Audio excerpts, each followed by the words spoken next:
Content din natin ngayon is paano ba bumangking? Comment na kamote vlogger daw tayo. Downshift, outside, inside. Ito yung apex. Siguro yun nakalagpas sa ano, umu-overshoot yung truck. Doon ka lang titingin kung saan mo gusto pumunta. Ang ganda na dito. Nag-camping sila, tapos makikibreakfast lang tayo. Off-road pala dito. Ang ganda ng spot nyo ah. Shoutout na rin natin guys sa mga nagko-comment sa mga previous na episodes natin. Kaya ang tanong kung malakas ba talaga sa gasolina ang supercharged na motor. Yun ang literal na breakfast ride. Pumunta ng ng Kaliraya para makikain lang sa mga nagka-camping.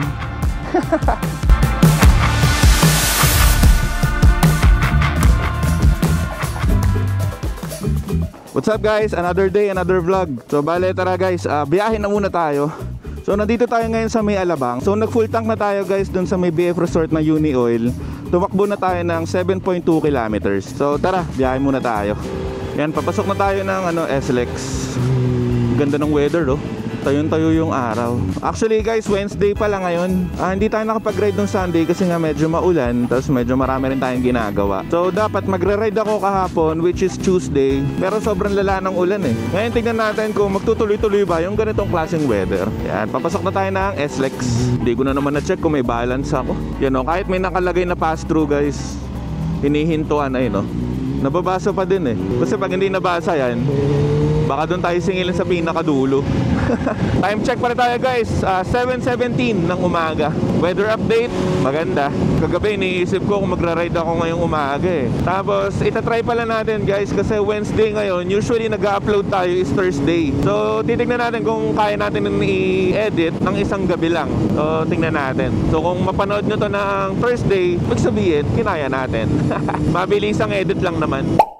Sa ride pala natin ngayon guys, may pinag-iisipan kasi ako. Kasi sa mga quick ride lang katulad nito, saglitang ride lang. Actually medyo malayo pala, pero bigla ang ride ba? Para naiisip ko o napapag-isipan ko na kumuha pa ng isang motorsiklo o big bike ba. Siyempre expressway legal tayo kasi usually nadaan talaga tayo dito sa mga expressway. So nag-iisip ako ng motor na pwedeng pandagdag. Siyempre hindi natin papalitan tong si ZH2. Dadagdagan lang natin.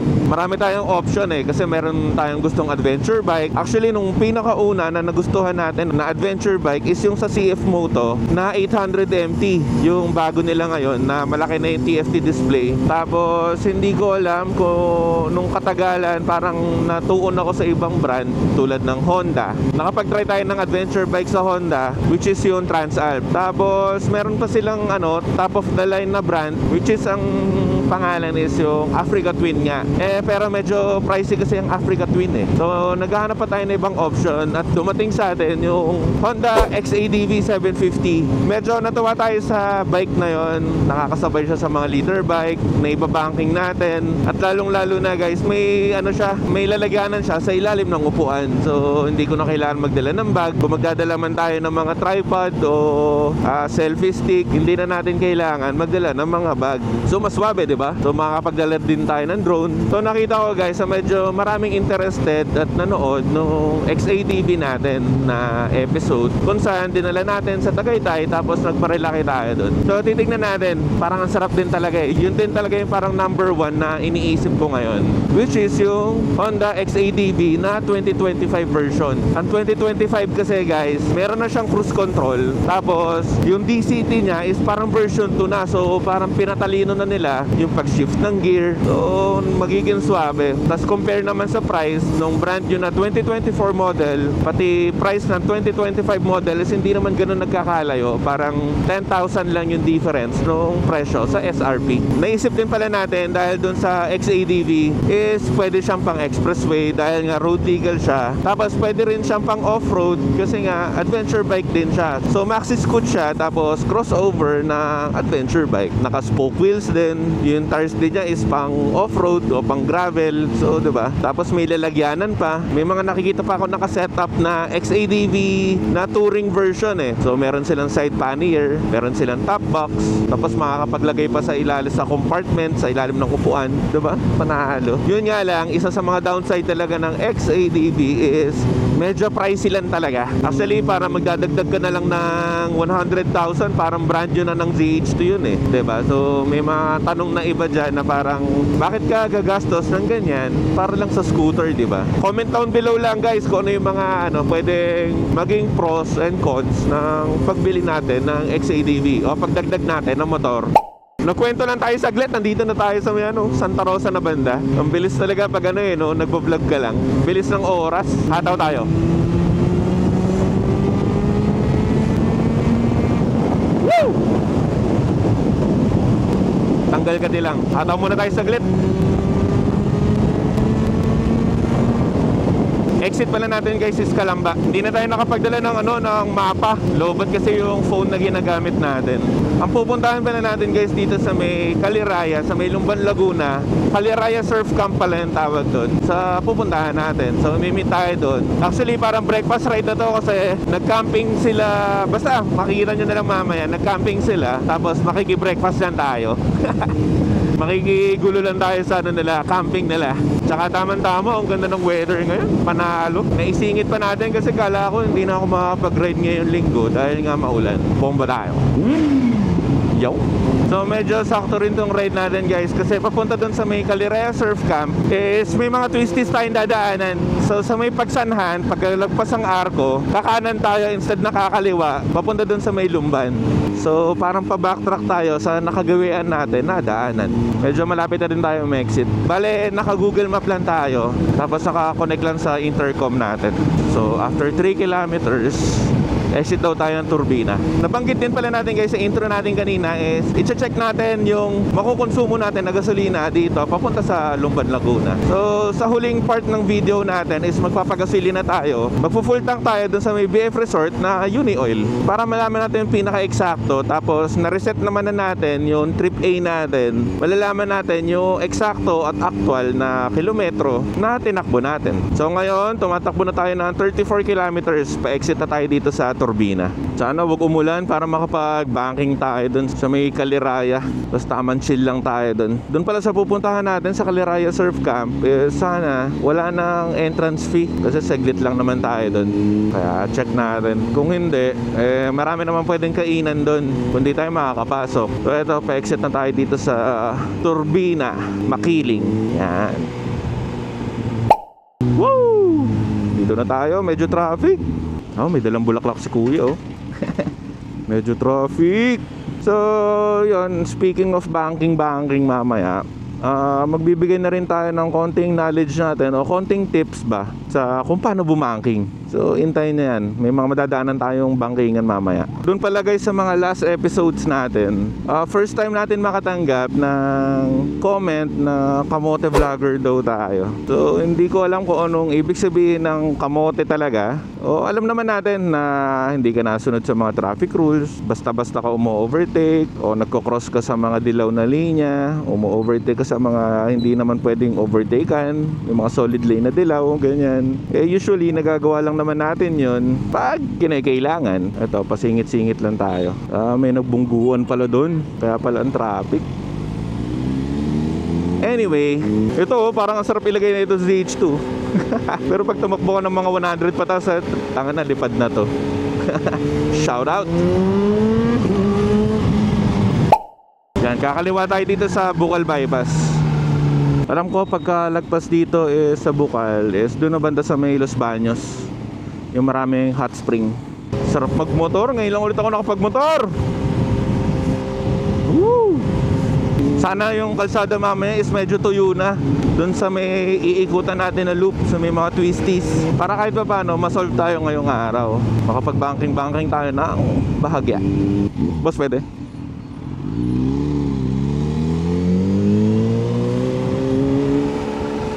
Mamaya din pala guys, bago matapos yung vlog natin, So magsa-start na tayo mag-shoutout. So sa mga gustong ma-shoutout dyan guys, comment down below lang. So mamaya titingnan natin yung mga huling mga nag-comment sa mga previous na vlog natin or episodes para ma-shoutout naman natin, di ba? Yan. Kasi dati hindi natin napapansin yung mga ganyan dahil nga hindi naman tayo ganun pa katagalan sa pagbablog eh. So ngayon check natin yung mga nanonood na mga subscribers natin, nagko-comment, nagbibigay ng oras para maglapag ba ng komento nila kung ano mang opinion nila sa pagbo-vlog natin. So 'di ba, sana may mag-comment kung paano pa natin may improve yung mga content natin, editing kasi ako lang din nag-e-edit ng vlog natin eh. Ngayon sana may mag-comment or may magbigay ng tips kung paano bang magandang pag-edit, ano yung mga tanggalin natin sa pag-e-edit natin, 'di ba? Para maging maganda yung mga contents natin. So nasimulan na rin natin ang pagko-content o pagte-test ride ng mga iba't ibang klaseng motor. So comment down below lang ulit kung may mga gusto ko yung motor na, 'di ba, i-review natin o i-content natin. Malay mo meron sa mga kasamahan natin o kaibigan natin na gusto nyo pala. So try natin hiramin, 'di ba? So yan dito guys, hanap lang tayo ng spot dito na libre tapos try natin gamitin yung launch control. Launch control tayo dito guys. Yan. So yung mode na taas tapos yung select lang, i-hold lang yon. Tapos first gear lang natin. Try natin mag-launch control dito. So sana wala masagabal. So guys, ang pag-launch control is magta-throttle ka lang. Magli-limit naman siya sa 6,250 RPM. Tapos dahan-dahan natin i-release yung clutch natin. Yo.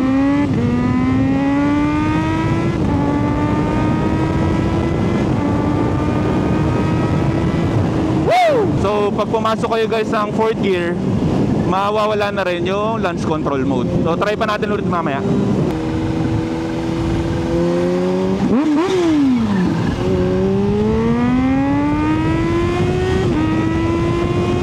Yan kung naririnig nyo guys, ayun o, yung tunog na supercharge natin pag nasa bandang 6,000 RPM tayo. Yan o. Para siyang kuliglig. Mamaya kung meron pa tayong chance, gamitin ulit natin itong launch control. Nakaka-enjoy din siyang gamitin eh. Yung bam bam bam bam bam bam bam dito na tayo sa bayan ng Santa Cruz. Yan. Siguro mayroon pa tayong mga 10 kilometers bago siguro dumating tayo doon sa simbahan.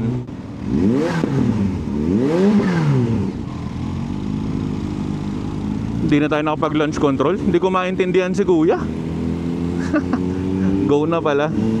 Eh ayoko naman hatawan si kuya sa harapan niya, di ba? Red light pa tapos pinag-go na tayo. Alangan namang hatawan ko pa sa harapan. So hanap tayo ng ibang pwesto. Tatawa ako talaga kanina dun sa may stoplight. Binobomba ko na ng konti para mag-launch control nga tayo. Tapos nagdadalawang isip ako. Binabawi ko yung throttle. Bigat tayong patukan ni kuya eh. Pinag-go na nga kayo. Hahatawan mo pa ako sa harapan ko. Aray ko. Si Kuya Trike nasa gitna. Ay si tatay pala. Grabe yung hilig talaga ng mga kala ko si tatay lang kanina. Yung tricycle nasa gitna lang.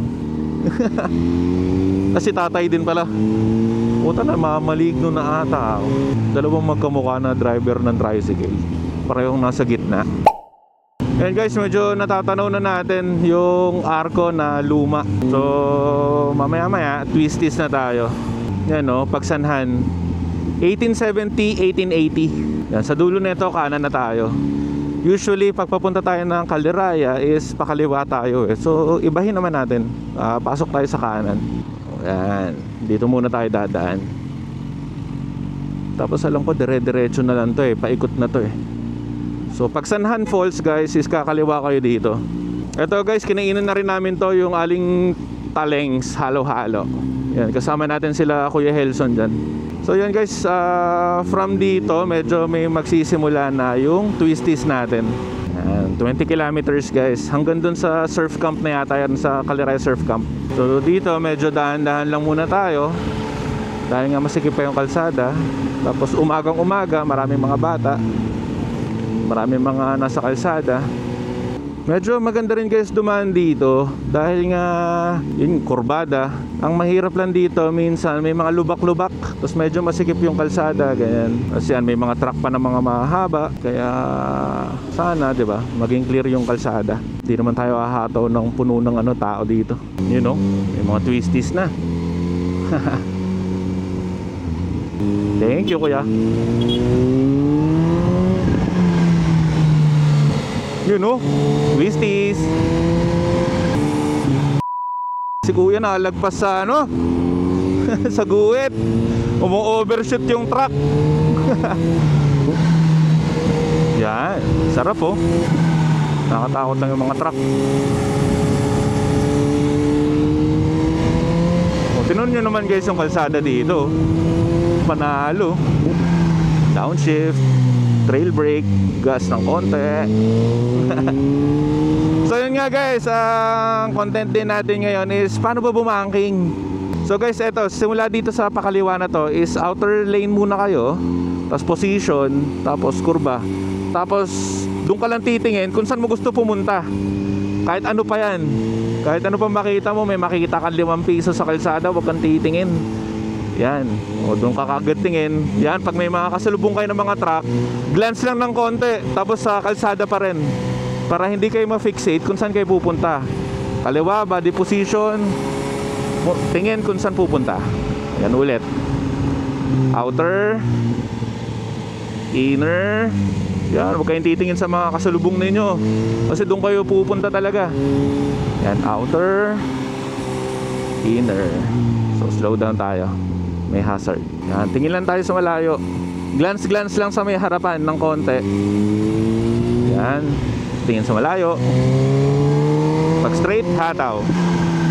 Kailan ka ba magta-throttle? Pag nasa gitna ka ba ng corner? Pag nasa labas ka na ng corner? Syempre, di ba? Hindi na natin sasama yung bago ko pumasok ng corner, magta-throttle ka pa. So, ang tanong dyan, sa gitna ba? O sa pinakadulo ng corner? O kailan ba yung late na pag-throttle? So, para sa akin guys, pag nakaharap na yung motor ninyo doon sa gusto nyong pupuntahan. So, eto, wala. Eto, konti. Iyon. Bago ka mag-throttle. So, tara. Outer. Downshift tayong konti, tingin sa malayo. Alright. Yan, medyo matalbog lang dito. Downshift, body position, tingin sa malayo.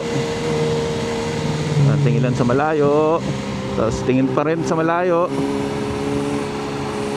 Yan. Tingin ka kung saan mo gusto pumunta yung bike mo. Throttle pag naka-exit na kayo ng corner. Iba pa rin guys yung kunyari, eto nakaharap pa rin yung bike mo dito sa gitna, pero nakikita mo na yung corner, hindi ka pa rin magta-throttle kasi doon ka pa rin pupunta kung saan nakatingin yung bike mo. Tulad nito guys, yan, nakita ko na yung corner doon, pero nakaharap pa dito yung motor ko, hindi ako magta-throttle doon, di ba? Siyempre, kasi doon pa rin pupunta yan.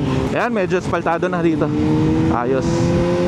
Nababanggit natin guys kung ano ba yung trail braking. Ang trail braking guys, hindi mo papahintuin yung motor. So parang alalay lang siya para mag-compress yung shocks ninyo sa harapan or yung suspension ninyo para mas lapat yung weight ninyo o yung weight ninyo is nasa harapan. Kasi once na dumulas ang harapan ninyo o hindi kumapit yung harapan na gulong ninyo, is dun dudulas ang motor. So importante na may weight sa harapan. So 'di ba? So para sa akin guys, naka-trail brake, tapos pag nag-re-release na yung trail brake, nagagas na rin ako. Parang ganun. Yan trail brake ng konti, tutok, gasolina. Basta doon lang kayo lagi titingin sa gusto nyong puntahan. Huwag kayong matataranta sa mga truck na kasalubong. Huwag kayong matataranta sa mga scenery. Kunyari may bundok sa gilid, ganyan. Doon lang kayo sa kalsada titingin na gusto nyong puntahan. Saka syempre, di ba, konting practice talaga. Tulad naman dito guys sa counter steering. So pag ganyan, pag nakita mo yung corner pa kanan, tapos tumatakbo ko ng 30 kilometers per hour or more, hindi mo itututok kasi tingnan mo guys pag tinutok ko sa kaliwa, or pag pinush ko yung kaliwa ko, is pupunta siya sa kaliwa. Teka lang, medyo masikip kasi. Kaya hindi natin ma-execute mabuti yung counter steering. Pero guys, ang counter steering is inborn na sa atin yan. Kung na-try nyo na guys mag-bike, is hindi nyo naman iniisip na, oy, 30 kilometers per hour na ako, kailangan ko na mag-counter steer. Hindi yung instinct pa rin ng katawan yun So the more nga na isipin mo, parang, ay, kaliwa ang manibela, doon ka mas lalong madedelikado. Teka lang, hataw tayo ng konti.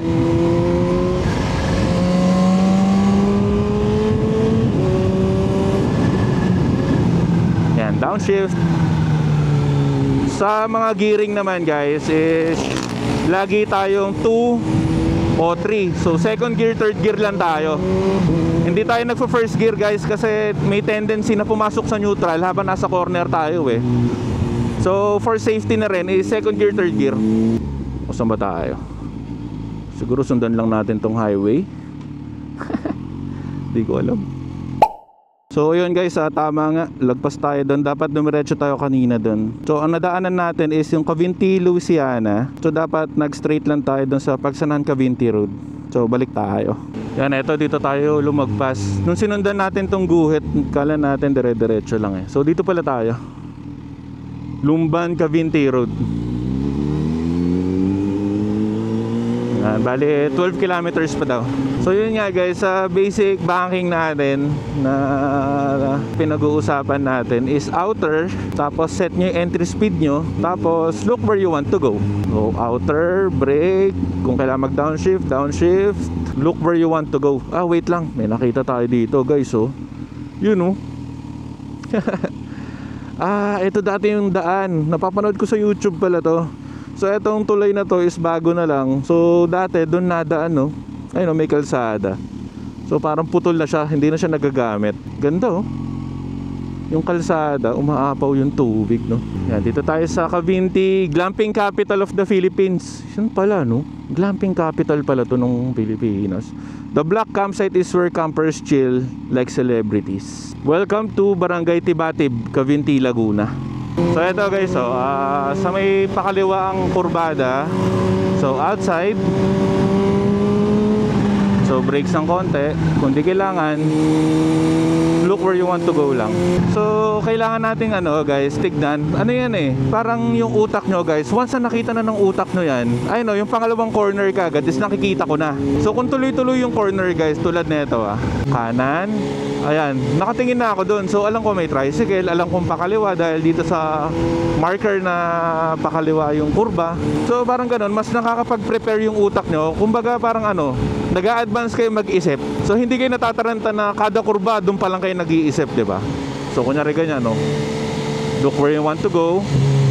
Oh, madulas lang. So alam ko na may pakaliwang kurba dun sa dulo. So alam ko kung saan nakagad po pwesto, kaliwa ba o kanan. So para nag-a-advance lang talaga kayo guys mag-isip yan oh. Kukurba tayo nito pero nakita ko na may pakanan dun. So alam ko na kagad kung saan yung exit o saan yung pupwestohan natin after ng first turn. Yan, dito lang tayo sa kanan, ay sa kaliwa. Tingin lang kung saan. Alright. So napansin ko lang guys shoutout pala sa araw. Medyo maaraw ngayon. Tapos nandito tayo sa Twisty. So kahit umulan na yan pa uwi, wala na tayong problema dyan. So outside, inside. Hold lang, hold. Throttle ng konti, throttle. Fourth gear tayo, brake, downshift, body position ng konti. Ah, wait lang. Ganda na dito. Ang payapa ng tubig ah. Ganda oh. So basta yun lang guys, basic na banking lang naman. Ang minamaster ko talaga guys, hindi naman yung pag ano, hindi yung pag side ng tuhod. Ang minamaster ko guys, sa bawat gusto kong kurba is yung pag exit ko ng kurba na yun is halos safe ako or nasa gitna ako ng kalsada. Tulad nito, yun oh, inside. Yun yung apex. Yun nasa pool, yung pinakamalapit natin dun sa kurba. Alam ko, yun yung tinatawag na apex. Kunyari ganito, downshift, outside, inside. Ito yung apex, yun. So yun, alam nyo na yun. So dito, hanapin muna natin yung Caliraya Surf Camp. So tignan natin kung makakapasok tayo nang wala tayong entrance fee. Kasi medyo mahal eh, 250 pesos din eh. So kung hindi, kain na lang tayo sa Skypad. At least nakapag-ride lang tayo, di ba? Eh no, Caliraya Surf Camp. So dito na tayo, Eco Hotels. Oh, putik pala. May off-road pala dito. Patay tayo dito. So bahala na. Ay, umiwas-iwas pa tayo sa mga tubig kanina. Tapos mapuputik rin pala tayo dito. Ayun o, shoutout Ray Moto. Yan yung pinunta natin dito. Moto 10 minutes lang daw. Oh. Pwede. Tapos kung ano, Okay lang yun. pwede na, okay lang sabihin. Oo. So guys, welcome dito sa May Caliraya Surf Camp. Yun. Ngayon lang tayo nakapunta dito. Yun oh. Parang ang payapa dito, no?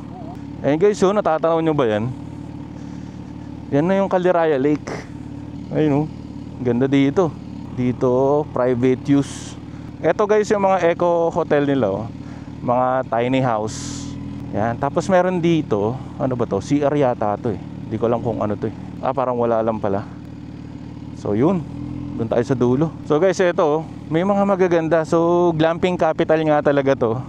Dahil lang gaganda ng mga ano, ng mga bahay-bahay nila. Ayun, dito pala nag-set up si Kuya Ray eh. Hi Ate April. Naglalakad.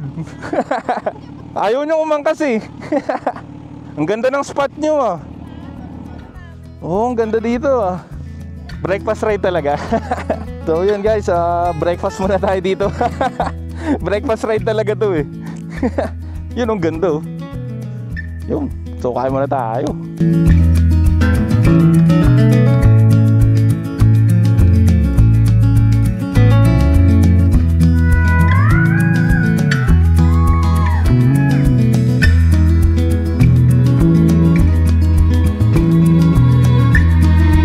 Open ko na. Salamat sa ano Yun oh.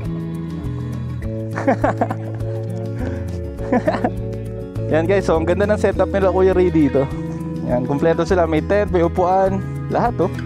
Solid. Tapos kasama niya pala si Ate April. Yan. Anong oras kayo nagpunta dito kahapon?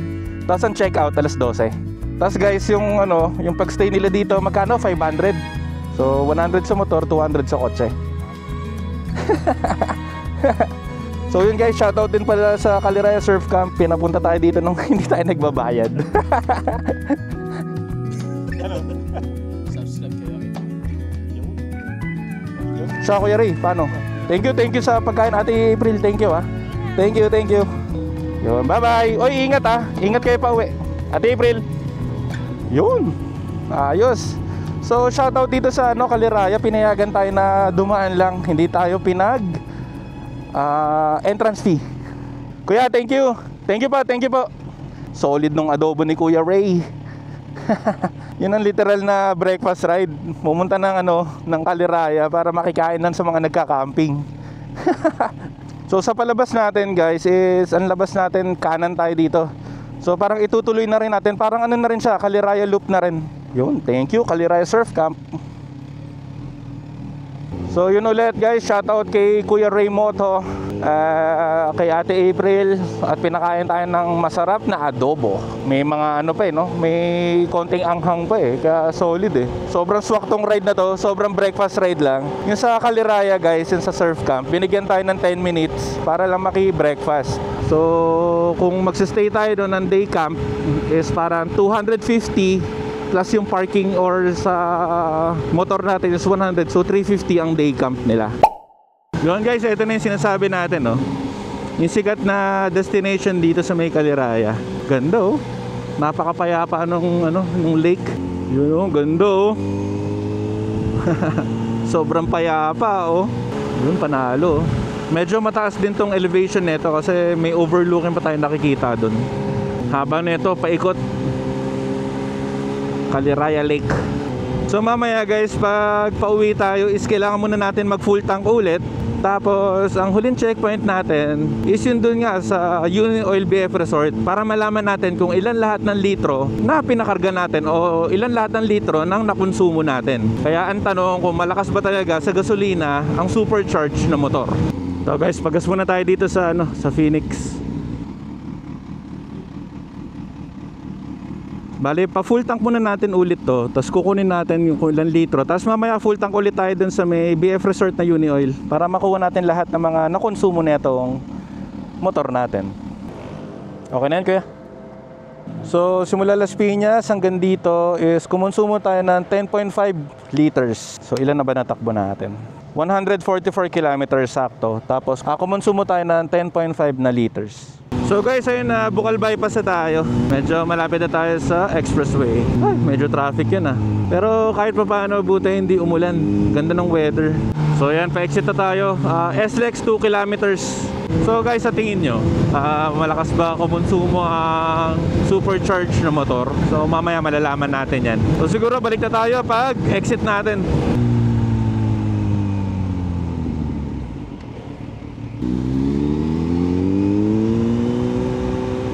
So pahinga muna tayo dito guys sa Unioil.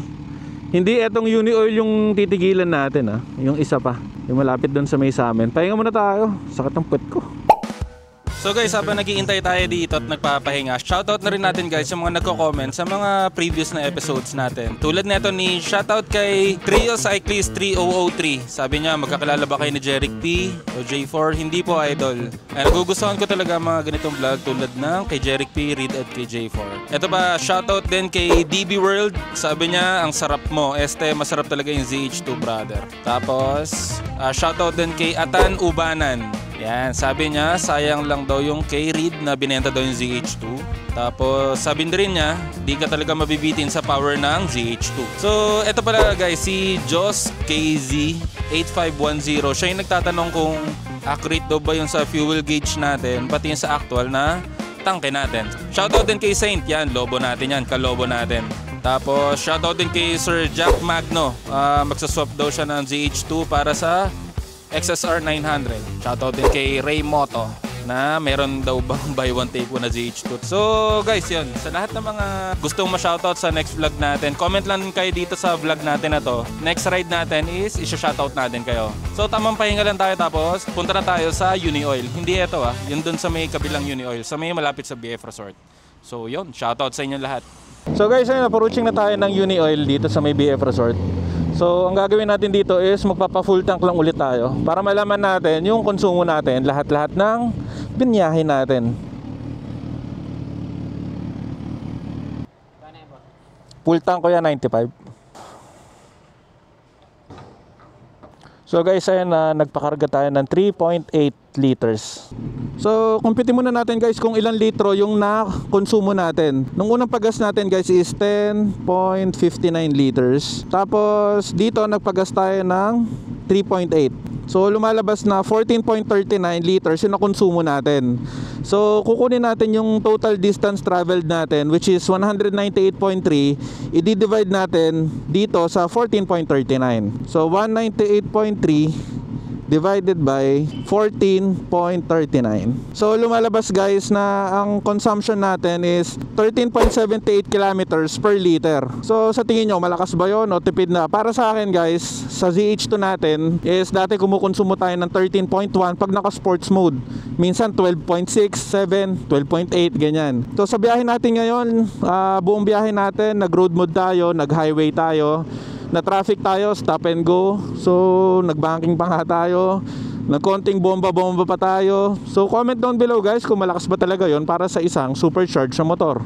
Siguro guys, dito na rin natin tatapusin yung vlog natin. Sa lahat ng mga nag-enjoy sa vlog natin at lahat ng mga tumapos, salamat sa inyong lahat. So sa mga gusto ma-shoutout next vlog, comment down below lang. Kahit anong sabihin nyo, okay lang yan. So yun lang, Dubi Moto out. Let's go. Dubi Moto.